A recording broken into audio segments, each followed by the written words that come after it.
Olá, querida amiga, Giele Dias aqui, compartilhando com você ainda o capítulo 3 do livro A Dama, Seu Amado e Seu Senhor. Como o capítulo ficou um pouco maior que os outros, ficou faltando essa parte final que eu vou compartilhar com vocês agora, ok? Vamos para a leitura. O sofrimento dirige um carro de luxo. Mas o que para mim era lucro, isto considerei perda por causa de Cristo. Sim, deveras considero tudo como perda por causa da sublimidade do conhecimento de Cristo Jesus, meu Senhor, por amor do qual perdi todas as coisas e as considero como refúgio para ganhar a Cristo. Filipenses 3, de 7 a 8. Permitimos que o sofrimento se esconda por trás do dinheiro. Deixamos que faça isso porque em nossa cultura acreditamos que o sucesso cura a dor. Não ministramos aos ricos, só aos sem-teto. Devemos ajudar os pobres, mas não parar aí. Não é preciso ser pobre para sofrer. Há muitas pessoas sentadas numa banheira de água quente contemplando suicídio. Há muitos indivíduos famosos e ricos que nunca ouviram falar de Cristo. Cristo não é apenas o Deus da mãe que faz parte do programa de assistência social. Ele é o Deus de todos, tanto ricos quanto pobres. O sofrimento atinge todas as classes sociais. Jogadores de futebol, modelos, atores e executivos estão no limite. Estressados e vazios, feridos e vulneráveis. Custou tanto para alcançar o que possuem que não restou nada para mantê-los onde estão. É verdade, o sofrimento hoje dirige um carro de luxo.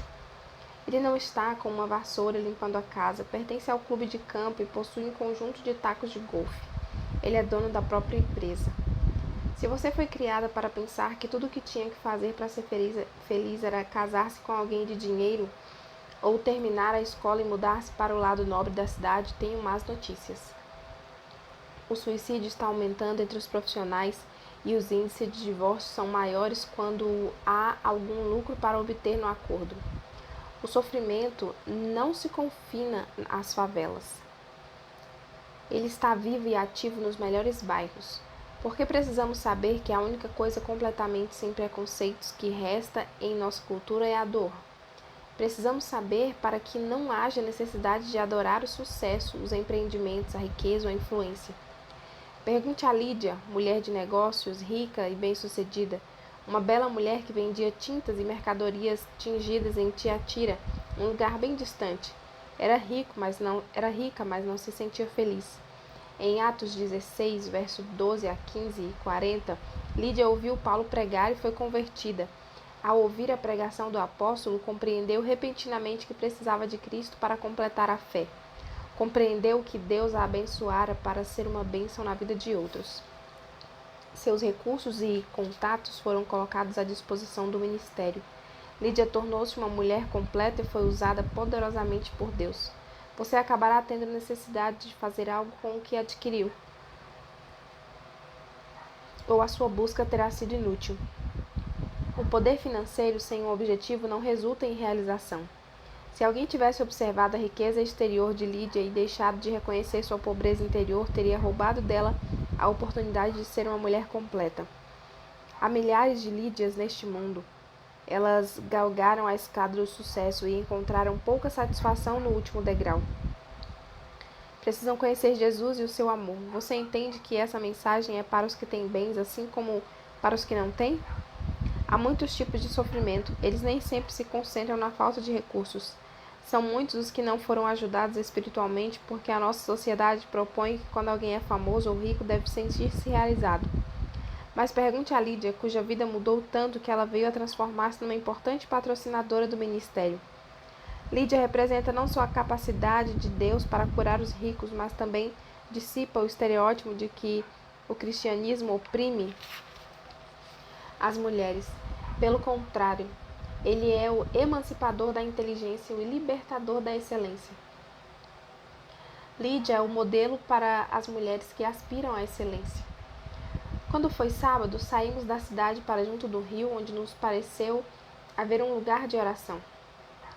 E assentando-nos, falamos às mulheres que para ali tinham concorrido: Certa mulher chamada Lídia, da cidade de Tiatira, vendedora de púrpura, temente a Deus, nos escutava. O Senhor lhe abriu o coração para atender às coisas que Paulo dizia. Depois de ser batizada, ela e toda a sua casa nos rogou, dizendo: Se julgais que eu sou fiel ao Senhor, entrai em minha casa e aí ficai. E nos constrangeu a isso. Atos 16, verso 13 a 15. Deus entrou na casa de Lídia naquele dia e curou tudo na casa. Ele fez o que as riquezas dela não podiam fazer. Trouxe paz a seu lar e livramento à sua família. Peço-lhe que ouça esta palavra e compreenda que há uma razão para Deus ter lhe confiado esse ministério. Está na hora de abrir sua casa ao Espírito Santo e permitir que ele trabalhe em sua vida. O Espírito está aguardando uma oportunidade para proferir palavras de cura sobre as feridas que infectaram cada área da sua existência. Se você tiver tudo, exceto Jesus, então não terá nada.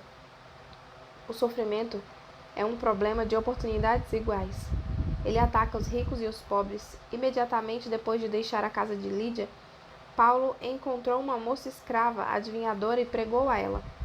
Aconteceu que, indo nós para o lugar de oração, nos saiu ao encontro uma jovem possessa de espírito adivinhador, a qual, adivinhando, dava grande lucro aos seus senhores.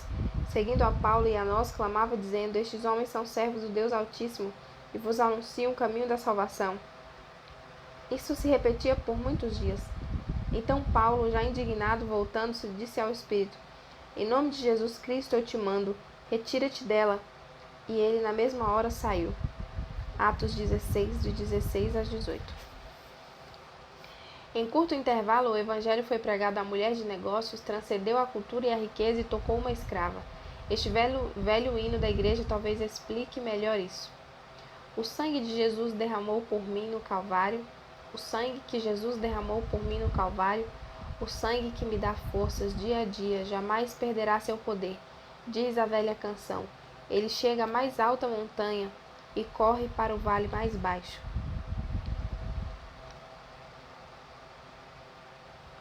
Se Lídia é a mais alta montanha entre as mulheres, a moça escrava é o vale mais baixo. Era pobre e escrava, estava envolvida no ocultismo e sob o controle de influências malignas. Mas quando ouviu falar de Jesus, ele a livrou completamente. Não posso pensar em outra circunstância que descrevera melhor a altura, a profundidade e a largura do amor de Deus. Ele abrange de um extremo a outro. Não há diferença do preço da redenção exigido dos ricos e dos pobres. O mesmo sangue que lava a feiticeira limpa a mulher de negócios. Você já permitiu que esse sangue eficaz que limpa a alma e renova a mente o purifique? Não importa se a sua origem é semelhante à de Lídia ou se esteve interessada no ocultismo. Ele tem o poder de penetrar nas trevas com a sua preciosa luz. Embora seu passado possa estar mesclado à tragédia e cheio de sofrimento, Deus ainda assim oferece o bálsamo que cura. Ele apaga o resíduo marcado e sangrento que confirma os horrores pelos quais você passou. Está aí para mostrar-lhe como tirar o máximo proveito das enfermidades de ontem. Pegue esses traumas e tragédias e mude de direção. Não importa aquilo que teve de enfrentar, lembre-se de que você continua aqui. É uma sobrevivente e há uma menininha que precisa aprender a sua receita de sobrevivência. Ela não precisa saber seus sucessos, mas de seus fracassos. Nas ruas, em algum lugar, há alguém morrendo por não saber que é possível viver apesar do que já suportou. Você é um bem precioso, é a cura para crises. Sei que vai dizer: como posso ser a cura quando eu mesmo estou sofrendo? Olhe para Jesus, ele estava dando a vida ao morrer, curou os enfermos pelo seu sofrimento, foi ferido pelas nossas transgressões. Será que você passou por tantas coisas só para poder ajudar outra pessoa? Não é possível alterar o passado, mas há um meio de tirar proveito dele. Minha sogra morreu há pouco tempo. Ela era tal fonte de força para mim e minha esposa que ficamos aniquilados com a sua perda. Pela minha experiência, disse a minha mulher que a dor não desapareceria. Poderia diminuir, mas nunca desapareceria totalmente. Disse-lhe que a única maneira de justificar a morte de um pai ou de uma mãe é dar aos filhos o que você mesmo não recebeu. Oferecer a outra pessoa aquilo que se deseja é um princípio da Escritura. Ainda de que mais se precise é aquilo que se deve dar, ela voltará multiplicada em suas mãos. Dai e dar-se-vos-á, boa medida, recalcada, sacudida e transbordante, generosamente vos darão, porque com a medida que tiverdes medido, vos medirão também. Lucas 6,38. Você pode estar sofrendo neste momento, mas o melhor remédio é dar o consolo que nunca recebeu. A sabedoria de suas experiências é um dom que você pode compartilhar e, ao aliviar a carga alheia, diminuirá a sua. Peça forças ao Senhor para dar a outros a força para sobreviver. E por meio de seu próprio ministério, você será curado. Oração para quem precisa dela imediatamente. Pai, admito que estou sofrendo hoje. Sei que passei por momentos difíceis e compreendo que ainda não me recobrei de todo. Todavia, sei também que há pessoas que estão em pior situação do que a minha. Conceda-me uma oportunidade para encorajá-las com a minha sabedoria. Enquanto dou a outros o que desejaria que me dessem, agradeço por me reabastecer e me dar água viva. Confesso que minha vida está cheia de água estagnada. Tudo o que não vazou também não está se movimentando, mas hoje, ó Deus, agito as minhas águas. Não mais derramarei lágrimas de depressão. Obrigado por me abençoar enquanto dou aos necessitados. Alguém precisa mais deste leito do que eu. Satanás, você já me manteve nesta cama o suficiente. Em nome de Jesus, vou me levantar e ser curada. Amém. Fale com o médico e ele lhe dirá que a vacina é preparada com elementos da infecção. O antídoto é preparado com o próprio veneno. Esse mesmo princípio se aplica quando ministramos a alguém. As melhores pessoas para ajudar outras não são aquelas que estudaram a vida num livro, são as que viveram. Você jamais será curado se não aplicar o seu sofrimento para curar seu semelhante. O ministério dá sentido ao sofrimento. Ele aumenta o abismo entre o então e o agora, e anuncia ao que causou a dor: estou curado. Irmãos, quanto a mim, não julgo havê-lo alcançado, mas uma coisa faço, esquecendo-me das coisas que para trás ficam e avançando para as que diante de mim estão, prossigo para o alvo, para o prêmio da soberana vocação de Deus em Jesus Cristo. Filipenses 3, 13 e 14. O passado ficou para trás, portanto, sepulte-o. Você tem autoridade para libertar-se do passado em nome do Senhor e deve agora prosseguir para o que a espera. Saber quando o sofrimento morreu é que nos liberta para ajudar outros com esse testemunho. O testemunho é o que lhe resta quando a prova termina. Enterre o passado, jogue sobre ele a terra da ajuda aos outros e ele morrerá diante de seus olhos. Alguém precisa de você neste momento. É uma emergência.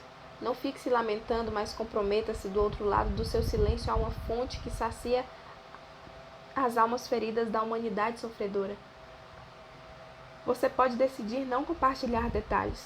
O importante é que ajude outros que estão lutando com o que você passou e sobreviveu. Ao aproximar-se das crianças, você talvez possa ouvir novamente o som dos passinhos, seguros e sadios, fortes e calmos. Sinto a falta do som desses passinhos. Crianças saudáveis, lares felizes e passeios em família. E você?